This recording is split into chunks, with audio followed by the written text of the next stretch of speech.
Good evening. This is Keisha Rogers, and I want to thank you for joining us once again for our strategic discussion and overview. If this is your first time, thank you for joining us in this very important period for our nation and for the world. I will be in discussion with Michael Steger, who will lead the call tonight, and it is June 16th. I want to start off by, first of all, pointing out to a article that Michael Steger just put forward, and we'll go into what's happened since the release of this article, um, in light in terms of the conflict now underway with Israel and Iran. And if I can just pull it up quickly here, and I want to show you a couple of things on our website for people to take a look at on Promethean Action. If you missed the earlier weekly Monday brief by Barbara Boyd, Trump's secret weapon, Putin's mediation shocks British deep state and Israel lobby, that was earlier today. And we'll get into the question of the importance of what Trump is calling for, of the role of U.S. Russia cooperation in addressing the needed negotiations for the conflict in the Middle East. The article that I want to show you, U.S. Iran negotiations, what one no one is telling you. And I think the most important thing about this is we go and we look at the Bible verse that says, "Blessed are the peacemakers, they shall be called the children of God." And the peacemakers that we see represented by President Trump and his commitment, going back to understanding why people voted for him in November of 2024, that he made a vow and commitment and is doing everything in his power to stick to that, despite the fact that you have warmongers and you have people who are committed to undoing everything that President Trump is committed to for national sovereignty, economic development, and bringing about peace in the world. He has committed to stopping these ongoing endless wars. And many people have stated that they disavow these wars and the warmongers, and have made clear that they will stand by President Trump and help to fight for not only putting an end to these endless wars, but to ensure that we can move forward with rebuilding our nation and rebuilding the world, for that matter, through peace and economic development, because that's where the strength lies. That's where you're going to actually find true peace, true negotiations, and a deal, as he said, very under no uncertain terms, has to be made. And the key to making that deal, as he understands, is that you have to have leading nations, particularly like Russia, come in for that. Now, I do recommend that people take a look at the statement in terms of who really wants these wars. As Michael puts out, he'll go into a little bit more detail and what they are doing to push and stop President Trump from succeeding in his commitment to peace at all costs. This is where you come in. This is where we come in. We have been fighting against this for many, many decades. That Lindsey Graham's, the warmongers of the world, they have to be shut down and stopped. And now what they're doing in the United States with the insane No Kings protests going on, as we saw over this weekend, where they're pushing for the kings because the kings are the ones who want to take away their sovereignty and freedom and want to continue to push these all-out wars. And that is completely not what President Trump wants to do. And if you didn't get a chance to see the beautiful recognition of our nation and the birthday celebration of President Trump, but birthday celebration of the U.S. Army of June 14th, 1775, it was very spectacular. And I recommend that people go and take a look at that. But it just reminds you of what we had to sacrifice and what had to be done in terms of the fight against the British, the fight against colonialism, and everything that had to be fought for in founding our republic just a year later, as we celebrate and commemorate the 250th anniversary of the Army and our military, the fight for our republic. We are thinking about that going into the 250th, what Trump is committed to in recognizing the foundation of our republic 250 years ago, just next year. And we have to make sure that we stay out of these wars and that President Trump is defended at all costs to be able to bring about the greatest 250 50th birthday celebration there could ever be. What the world would look at is a great manifestation of power of the United States. So power and progress and great economic development that's going to be an inspiration to all of the world. So with that, let's turn it over to Michael, because that's what we can be optimistic about in the midst of all of this craziness going on. Okay, great. Thanks, Keisha. So quite an intense world. The discussion last week focused on this domain of principle.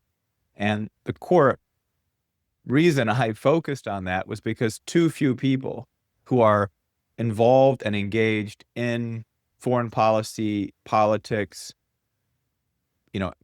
anti-war for peace, want to address problems in the world, cannot access the most important elements of what's determining the future of our planet, of our world, of our nation. They can't see it. They don't see over the broader principles. Even those who don't have Trump delusion or Trump delusion syndrome, they can't see the higher principles at play, or they're not engaged in the higher principles, and so they can't see the events or the relationships and the processes that are unfolding that are shaping the peace the most important elements. What do I mean? I'm just trying to do a quick summary. What do I mean by all that?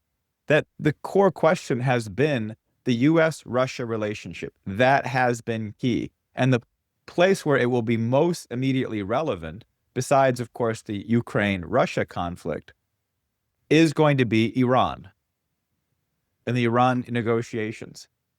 And that was the emphasis of the call last Monday. And on Friday, we then put out, I helped author a document, which is on our website, what no one else is telling you about the U.S. Iran negotiations, which is that this dynamic is unfolding in front of us. It is the most important and consequential aspect, because these 6 rounds of negotiations between the U.S. and Iran that was supposed to happen on Sunday. And I'll remind everyone, Trump said they should happen on Thursday. And the Iranians kept saying, no, Sunday. And Trump said, no, we should have discussions on Thursday. And the reason why is because he knew the 60-day deadline was up, that Netanyahu had helped pressure him to set the 60-day deadline, and that because the Israelis wanted to launch this attack back in April, Trump pushed it and said, give me 60 days. As soon as they were over, but the coincidence of the 60 days, there was no scope, there was no plan that the 60-day deadline to push off an Israeli attack would fall right before negotiations were going to occur, the 6th round between the U.S. and Iran, after Trump and Putin had just talked. And they talked in the context of Operation Spiderweb, where the UK, the British, and the Ukrainians, in a 1.5-year-long plot, whether it was through Latvia or other countries, there's all kinds of various intelligence on this, but got these drones near Russian Air Force bases and targeted Russia's strategic bombers. And so that ran the risk of launching a possible threat to Russia's sense of nuclear security, of strategic security. And the question was, did Trump know? And the White House denied it, and Putin and Trump talked. And in the course of that discussion, they talked about Iran. And Putin said he personally wanted to get involved in the negotiations. And Trump welcomed that, and he has consistently welcomed that. So over the weekend, after the attacks have happened, and the attacks are ongoing, Israel attacked today, they attacked at least numerous locations, including fighter jets and nuclear research facilities and processing facilities. They also struck an Iranian news agency. The Iranians are pledging to retaliate tonight, maybe already are. Trump just put out a truth saying everyone should leave Tehran. It's unfortunate they didn't make a deal. The whole thing has got this crazy kind of atmosphere of intensity. It's really a kind of a macho, like two guys at a bar that just will not stop kind of phenomena. And it's maybe not coincidental that Trump described to Putin that the Ukraine-Russia relationship seems like two kids in a schoolyard who just really want to kick the living daylights out of each other. And he said this after Zelensky ran this drone operation. And so Trump was basically giving the green light to Putin to say, look, you guys may just have to whack the daylights out of Ukraine at this point. And so I don't know if Trump is thinking of it in those terms. That doesn't matter. But it at least gives some perspective on maybe what's happening with these truths. People get so thrown off by Trump because he's always strong and tough. He's never trying to be weak and let's compromise, let's talk. That's not his approach. He knows you don't create deals, you don't create discussions with strong people. All the people involved in this, Iran, Israel, Putin and Russia, the U.S., it's all very strong questions. Of course, the warmongers in Washington, the neocons, but they're strong, intense people with large bullhorns. This is not for, like, let's talk and have compromise. And just to note a consequence of this, part of the problem is that the so-called anti-war movement that should be out having protests about how to stop the war. Think about these No Kings protests. They're out there. These are the anti-war protesters. That's what they are. It's the same people. What are they calling for now? They're calling for the assassination of the president. I mean, you may say, well, that's a hyperbolic, but clearly signs say 8647. I mean, this is the environment that the so-called anti-war movement has become. Of course, it's always been a limp, impotent, and counterproductive process. It was funded by the Ford Foundation that was funding the Vietnam War, and they created the so-called anti-war movement. It's never functioned as anything that stops the wars. It's always had a kind of violent, nihilistic characteristic to it. So there's this escalating tension and rhetoric, but in the course of all of these very sensual, extreme events, including the assassination of two politicians in Minnesota by this bizarro guy that Tim Walz appointed to a labor board, dressed up as a cop and killed two state politicians. The world is definitely getting more and more violent. We saw this with Mangione. We saw this with the assassination of these two Jewish kids in Washington. We saw it over the weekend. Amidst all of these very intense sensual predicates, even some of the things Trump says, there is a focus from Trump and from Putin to establish a different world, to end this era of perpetual war. And it's very difficult for most people to access that is the part that we have to emphasize, because that's the part we have to help bind. We have to bring that to fruition. You have to make that a viable, real strategic partnership between the U.S. and Russia. And literally, the fate of human existence kind of depends on that. These are the two large nuclear powers. And they are today coordinating. As I point out in the article, Russia controls all of Iran's domestic fuel supply. They built the Iranian nuclear power plant. They're building 2 more. They've got plans to build an additional 6 more. But they control the fuel supply in Russia, process the fuel, and recycle the spent fuel. So Putin engaging with this, it's also the case that Russia has close ties with Israel. Most 30% of the Israeli population are Russian Jews, Russian speaking. This is not something of, I mean, the pale of settlement of the Jewish population in Europe was largely in Russia. Some in Poland. Today we call it Ukraine, but it largely was Russia then, and then, into some of the Ukraine, Lithuania, Poland was the larger settlement. So much of them are Russian. They were the ones who were protected in the course of the World War II process. So Putin has strategic relationships with both countries. He's volunteering to help end this crisis. I can't say a lot more at this point, except that either we trust Trump, he is the horse we have in this race, he is the president we've elected to end these wars.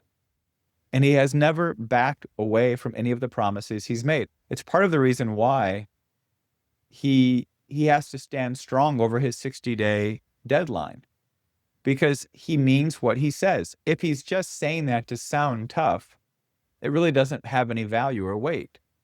And that may seem, for many people, that may seem callous or violent, or that means he's complicit in the war. But from his standpoint, how can I broker a deal if what I say doesn't matter? And what he has said is he's going to end these wars, close our borders, rebuild our country, and open up a golden age. And on every front, whether it's the border, whether it's the immigration questions, whether it's the negotiations with Russia on the Ukraine conflict, whether it's reading Europe, the Riot Act, whether it was reading Zelensky, the Riot Act in the Oval Office, to really the unlimited, practically, levels of engagement he's made into the U.S. physical economy. So if you haven't watched Brian Lance's classes from 2 and 3 weeks ago, or 2 and 3 Saturdays, I would recommend doing that. Maybe Keisha can find the YouTubes and post them. And then also very important was Bob Ingram's class from last Saturday on George Westinghouse. And if none of you know the person behind the Westinghouse company name, if you don't know who that really is, you're missing something of a gem of American history. But there is something more beyond than just Westinghouse, his scientific and industrial revolutions, his fights, his competition with Edison, his competition with Wall Street, his overt disregard for the monetary approach of Wall Street, of a commitment to the population, of the workers, of their scientific and creative powers. Is where did George Westinghouse come from? Where did William McKinley come from? These are two names that Bob has developed in a series of classes, and we'll probably put a package of that together for many of you, if you get our emails and subscribe. Where did this generation come from? And what's defining about that generation is that they fought in the Civil War. I think McKinley reached the rank of major, and he was always said that was the title he most preferred in life, even after he was president, governor, congressman, because he had earned that as an enlisted man. And Westinghouse attempted to volunteer for the Civil War at 15, and his father dragged him out of the recruitment office. He joined and then signed up at 17. And so you'll find out a lot more about Westinghouse if you watch Bob's Saturday class. But it's that generation. It's where did Douglas MacArthur come from? That his father served in the Civil War and rose to the rank of general, became one of the leading officers of the United States. That you had a progeny from this generation that had a real sense of what the United States was based on, because they had fought the bloodiest and most destructive war. Now, we aren't fighting that kind of civil war. We aren't going to likely see that kind of civil war, but we are fighting perhaps an even more intense cultural war. And that was really the nature of the discussion last week, because the culture war cannot be fought on the domain of sense perception. If you fight it on the domain of sense perception, you are so vulnerable to propagandic efforts that they can overwhelm any patriotic force. President Trump has coordinated and coalesced over the 10 years of his political intervention, a powerful patriotic force in this country, a force for good, a force for peace, a force for real development, of real industrialization, of real exploration, of real cultural hope and faith in the future. And if you leave that movement to a sensual domain, well, prove it, make it, let's get back to someone I saw who's a very sharp person who's now working in the State Department in policy planning at a very high position, had an article where he was basically romanticizing the era of the Beach Boys as one of the great periods of American history, where, America was really strong and vibrantly produced good men and good women. And it's like, you are completely off your rocker. And many of you may have grown up in that period, or at least are romanticize it also, or have nostalgia about it. But it's clear that that was a period of severe and significant degeneracy. We're still recovering from the era of 1968 to that whole 1960s kind of phenomena. All the utopians of we were going to make a better world out of that era, it's been a complete and utter disaster. It was deindustrialization, drugs, sex, rock and roll, and a complete confusion and disorientation from this domain of principle. It was, let's make all the sensual things as good as possible. But what that does is give you a bunch of climate change fanatics who want to make everything look nice and pretty for the affluent. Well, you're deindustrializing all your working class and blue collar towns and cities. So what I'm getting at is that we're in a cultural war. Much like we were in the Civil War over slavery, we are in a cultural war over the slavery of the mind. That's the question. What's driving this war are a level of cultural nihilists, whether the anti-war fanatics who are now justifying you have to think this question through on these assassinations, whether it was Mangione, this kid from Chicago, I don't know his name, and why would I want to give his name anyways, that shot the two Jewish kids. But he had a manifesto. Or this guy Buller, who shot the two people in Minnesota over the weekend. This is cold-blooded, premeditated, political, ideological murder. These aren't deranged kids, on video games who think it might be cool to go out, commit suicide or become famous merely by just shooting a bunch of kids at school. There's a kind of infantile derangement there. But this is not that. These are calculated, cold-blooded murder. And it's justified based on the supposed political views of the people that you're targeting. And that my cause is so just, my cause is so righteous and important that I can now kill practically random, except by association, human beings to justify my political cause. This kind of nihilism it harkens back to the late 19th century, to the anarchists that killed William McKinley, to this kind of fomenting this kind of attempted revolution. That's the cultural war we're facing. And the question is, how do you then challenge that? How do you bring real substance to it? As somebody said on a dialogue we had on one of these Monday night shows, the question of saying religion, we need religion, is fine. People should go to church. They should go to have religion. They should have a conception of God. You should raise your families and children with those ideas.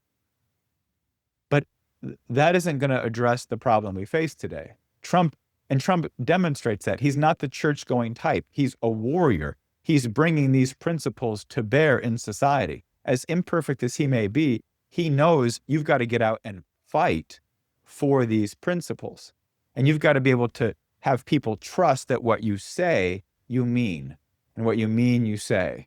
That there's that kind of commitment to what's true, and that you're committed to what you think is true. Now, I can probably say more, and maybe will, at the end or in the discussion process regarding what this cultural fight is. But the question of real national leadership comes out of these kinds of fights. That's where McKinley and Westinghouse and MacArthur and even people like Franklin Roosevelt came out of the generation like Douglas MacArthur did.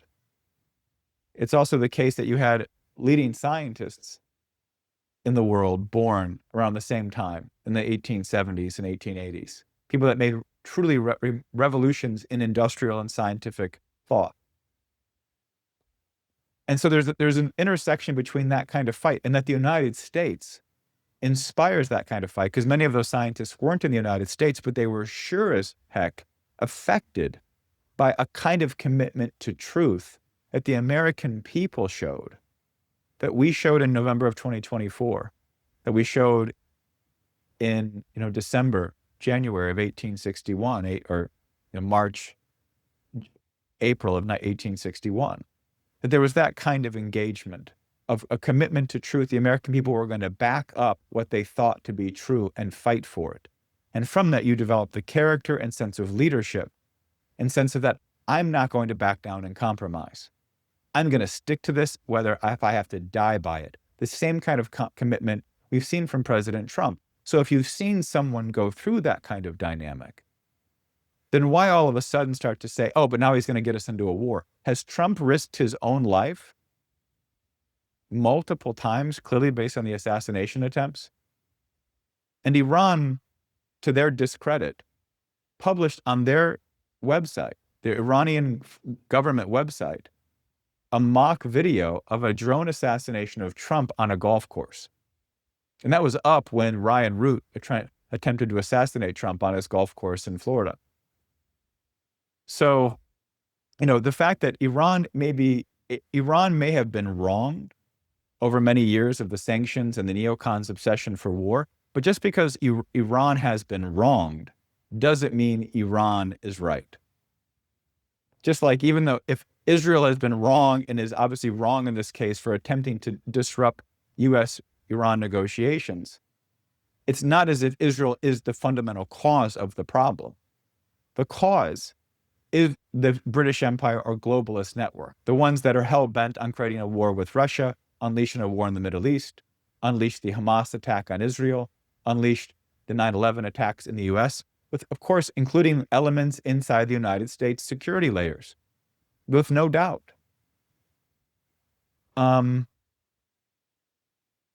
But the bigger question we face is, can we rally in the face of all of this propaganda, all of this intensity, to recognize peace is possible? Trump is not going to compromise or fold unless the American people don't continue to back him.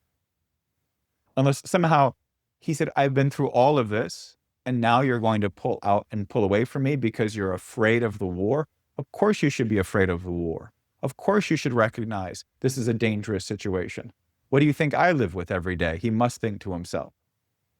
I'm sitting here looking at a possible world war with Russia.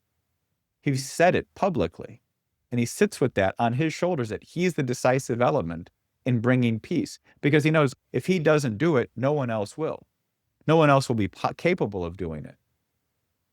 And here are these Democrats basically pushing for his assassination, basically pushing for his political burial, if not literal. In the course of that kind of leadership, we can create a new generation of leadership today. That's possible. That's what's forming. That's what's being forged in this kind of political fight. Excuse me. So we've taken a step back from the precipice, but clearly we are still mired in an incredibly intense imperial game, a game that they don't want to give up on. Trump goes to the G7 today in Canada. Amidst all of these back and forths, attacks from Israel and Iran, with all of these attacks on him that he somehow is supporting this and backing this, just a quick story. RT, the Russian news network, interviewed a Russian currently in Tehran at a conference, a Russia-Iranian conference. And the journalist asked this Russian foreign policy expert, who's currently in Tehran, who's continuing to go to their events. The journalist asks him, so, we're hearing that Trump knew about the attacks and supported them. And the Russian foreign policy expert says, no, Trump only knew that they were possible. He had no involvement with them. So this hysteria you hear from the media this hysteria you hear from Netanyahu or the Israeli press or the neocons and warmongers or neoliberals, the ABCs and NBCs, that never saw a missile they didn't think was beautiful. Look at that nighttime missile. Isn't that gorgeous? These are the ones trying to tell you Trump is the one engaged and involved. Russians currently in Tehran are on the record as saying he would have known it was possible. He's not directly involved and engaged. Trump goes up to the G7 today in Canada. And the first thing he meets up with Canada's Prime Minister, Mark Carney. And the first thing he says when they open up for questions is, this used to be the G8. There never would have been a war in Ukraine with Russia if you hadn't kicked Putin and Russia out of the G7. And he goes directly after Trudeau and Obama, who basically kicked Putin out of the G8. It was 2010, 2011, around that time period. And so the first thing Trump does on the international stage, in front of the press, in the course of all of this potential war danger, is again point to the importance of the collaboration with Putin and Russia. Now, why is this relationship so important? Let me put a different framework on it. Many people know that they're large countries. They're both super nuclear powers. Of course, that was the basis of the Cold War. But there's a unique factor that Russia and the United States share. The one element that's kind of the underlying factor is that both nations are both European and also not. That the United States is clearly shaped by European civilization. We come out of European civilization. But we have also been developing our own concept of the purpose and the principles of civilization, fundamentally distinct and separate from the European oligarchical view. Of course, that's seeped into our culture today, but we've hypothesized something different. For Russia, they've always been, in some ways, the butt of the joke of the European oligarchy. And you see the constant attacks because Russia is such a massive country just on the east of Europe, part of Europe, but also not, that Russia has developed its own distinct cultural identity. It has taken the best of Europe. This is what Peter the Great does. It's taken the best of Europe, its science, its industry, its technology, its cultural framework and references and philosophical thoughts, but it's also then developed a very distinct kind of separate identity from Europe. Now, in both cases, these things can be both good and bad. It's not a question of this makes them great countries simply because of that. What makes them a unique partnership today is that both of them now, Trump and Putin, can both discuss elements of what this globalist beast really is. Because both of them, though in different ways and in different time periods, have experienced the cultural madness of what the European oligarchy have unleashed with this nihilistic culture. What this culture war is based on, this kind of deploying of a cultural outlook that rejects the goodness of man, the goodness of creation, the goodness of God. It rejects those things of any value. It has replaced them and replaces them with some construct of exert one's will, exert one's passions, exert one's emotions, obsess over one's emotions. And of course, then what do we get? You see it on the left today. What are the emotions you get? Violence and sexual rage. Those are the two fundamental impulses. If you take away the challenge to the human society, that you have to be good as the Creator. You have to hypothesize that intrinsic good and live up to that standard, that high moral bar. Because it's the nature of the universe itself. It's natural law. It's how the universe actually functions. Russia confronted this. This was, whether there are, of course, always different elements in an overthrow of a government. The Tsar in Russia in 1917 was incredibly feeble. The genetic line had become anemic. Literally, they had severe blood conditions.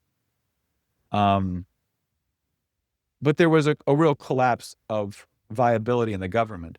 But at the underlying thrust of that Soviet, what we call cultural Marxism today, was this deep nihilism, this extreme materialism, which is also a cult. It's kind of like the occult, right? If you put all your value into material things, you must assume that those material things somehow create higher levels of consciousness. Otherwise, where does our consciousness come from? It's an occult outlook. It's that there's some spooky kind of ghosts in the ether that we can somehow interact with and have contact with. It's a lot like AI. I mean, the New York Times did an article yesterday going through how AI is provoking people into kind of psychotic, occult-like trances of schizophrenia. And it's not unsimilar to the same types of things that were happening around this anarchist movement that killed William McKinley and had become the basis of the Soviet and Bolshevik revolution. This cultural Marxism stems from Voltaire. It stems from the Enlightenment. It becomes Nietzsche, and this direct outlook that we should assert our Dionysian will, our desire for pleasure, our desire for power. That's what the neocons are. That's what this left-wing riders are. We're going to assert our power over any basic law, any basic common sense. Those things don't matter any longer. What matters is our will, our interests, our desires. Russia confronted this, and of course, it didn't end well. Now, sometimes the Russians are, in Putin himself, are kind of categorized as romanticizing the Soviet Union. Well, there's difference between the Soviet Union as a broader Russian empire of Central Asia, the Baltics, Ukraine, Belarus, this kind of Russian-speaking community of which Russians went into all of these areas because it was one Soviet Union. It was one nation. That's different than the cultural insanity that was unleashed in that dynamic and period. The extreme materialism, the extreme nihilism. And this is what Dostoevsky writes about. So it's very familiar to the Russian mind, to the Russian cultural outlook. And it's not surprising that a lot of the conservative people in America today constantly, I mean, it almost gets a little bit boring how many times they reference Dostoevsky today in looking at the American cultural left. Because it is a similar kind of nihilism. But it's a nihilism that's kind of mixed in with American monetarism, with American neocons. You know, it's not, some of you may know this, but the neocons, the founders of the neocons, like Norman Podhoretz, or I'm now slipping. Some of the early founders of the neoconservative movement, the leading warmongers that have shaped all of Washington, D.C. foreign policy, were themselves, before they became conservatives, were radical Trotskyists that realized that the kind of anti-American sentiments of the new left weren't effective, but they were in themselves these kind of godless atheists who wanted ultimate power. That was their outlook. So my point is that this whole cultural revolution of the 1960s, the counterculture revolution, which brought in this kind of extreme sensual orientation, total Dionysian, sensual pleasure, first and foremost, as a sense of human identity, breeds, if not entirely based on, this extreme nihilism, that nothing's sacred, nothing's true, nothing's good, nothing's beautiful. This is what's driving the war. This is what's driving the cultural violence. And of course, it's funded, it's supported, always has been, by this kind of oligarchical system, whether it's the Rockefeller Institute or the Ford Foundation or the Tides Foundation or the Gates Foundation, and similar aspects, all of which are mimicking a European oligarchical structure. Putin and Trump both are confronting that kind of cultural insanity. And much like we've talked about the effects of globalization on population collapse and population decline in South Korea or Japan, even in China, but around the world, we're now starting to get at the deeper elements of where this cultural and population collapse are stemming from. And the two presidents who are most conscious of how disruptive and destructive these cultural tendencies can be. Like Trump has said, we have to deal with this immigration question. It's an absolute existential necessity. It's clearly destroyed many of the European countries. Maybe they'll attempt to turn it around, but they show no expressions of an off-ramp. And Putin can see it. The Russians see clearly what's happened in Europe as a total disaster. Trump knows we've got to pull this together. He said it, I think, today over the weekend. We've got to deal with these inner cities.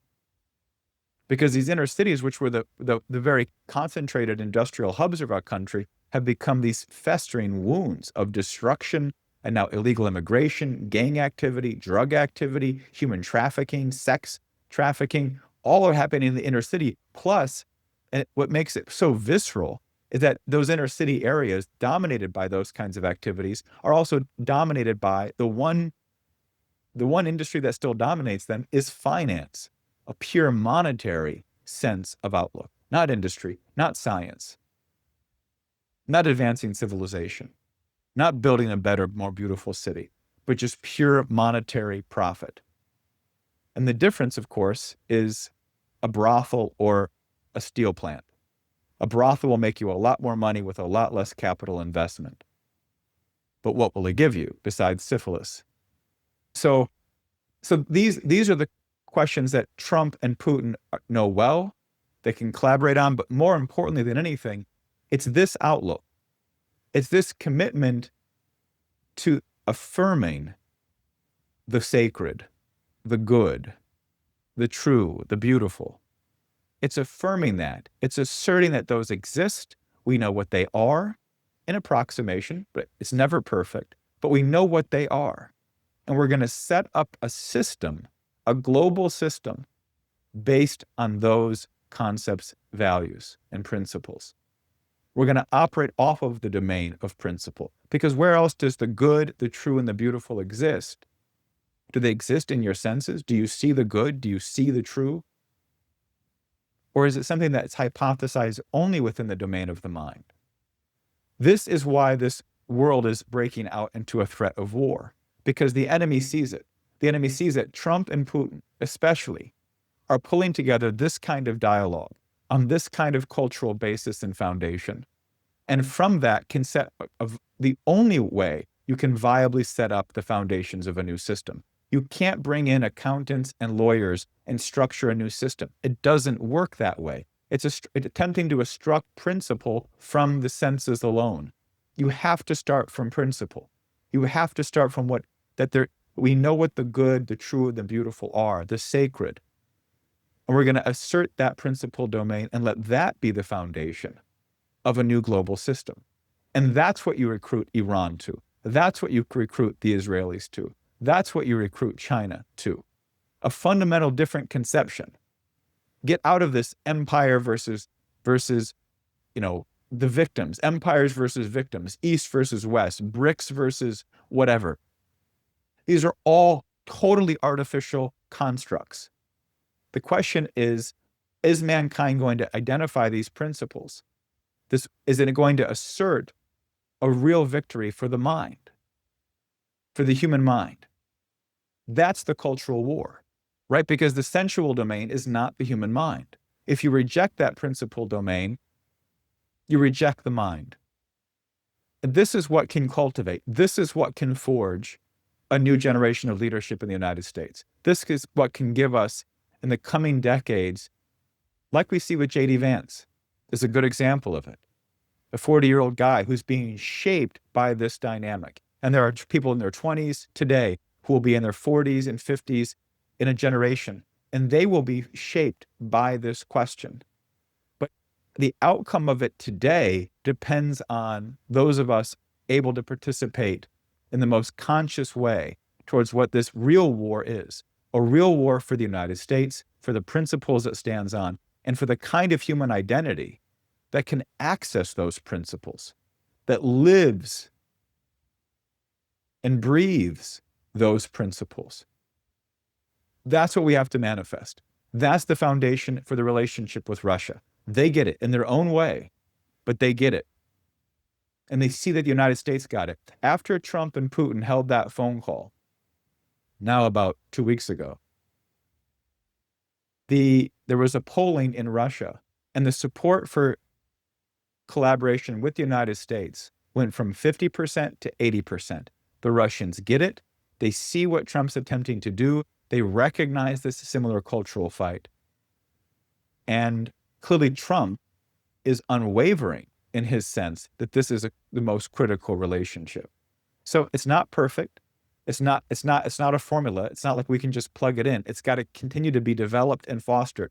But if we have a sense that that's what we're fighting for, that's the domain we're fighting in, this is the ultimate kind of critical crux of what we're fighting for, get that partnership going. You'll bring in India, you'll bring in China, you'll bring in Japan, you'll bring in the Middle East, you'll bring in this whole picture. And at some point, maybe Europe will come along.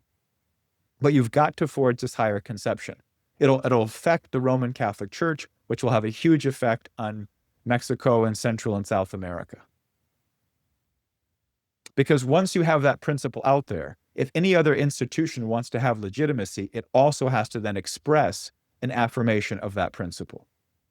And that is the unique historical role of the United States. That's what the American people did in November of 2024. And that's what Trump's doing in this political environment. It's high stakes. If anybody's kind of feels panicked or freaked out during this last weekend, totally understandable. But we have to have, it's a question of what do we gain by pulling back from what we think Trump is fighting for? You gain nothing. Or you might have a friend that says, see, I told you he was an asshole. Who cares? Trump has clearly put his life on the line for peace. There's no doubt of that. Why he would give that up now? Is he pushing us to the point where somehow we get dragged into this thing? There is no point where we mechanically and inevitably are dragged in. There is no casus belli, an attack on a U.S. base. Nothing like that intrinsically means we are pulled in. There's no mechanical effect that determines that. What we have to fight for is that domain of principle that makes what Trump has done more bold, more supported, and more fierce. And we're going to recruit more and more of the American people. I think this is our best chance for peace. And it was always going to end up this tense. This kind of shift, this kind of inflection point. And if we beat these bastards now, we have exposed the entire rabid warmongers. If Trump gets a deal with Iran, if we hold steady and we get this deal with Iran and bring Russia in and consolidate a U.S.-Russia partnership, these neocons, these warmongers, that entire DC establishment is exposed, hung out to dry, and left to die. They are gone. They may hang around the fringes, kind of screaming and yapping and making a mess of things at times, but they are going to be powerless. We are going to have consolidated a real shift in the regime, an increased coherence in the American regime that we so desperately need. So I think we've got to fight for that. We got to stick with it. And that's what I wanted to say tonight. So Keisha, I guess I'll hand it back to you and take a sip of water, and then we'll see what these guys think and see what you think.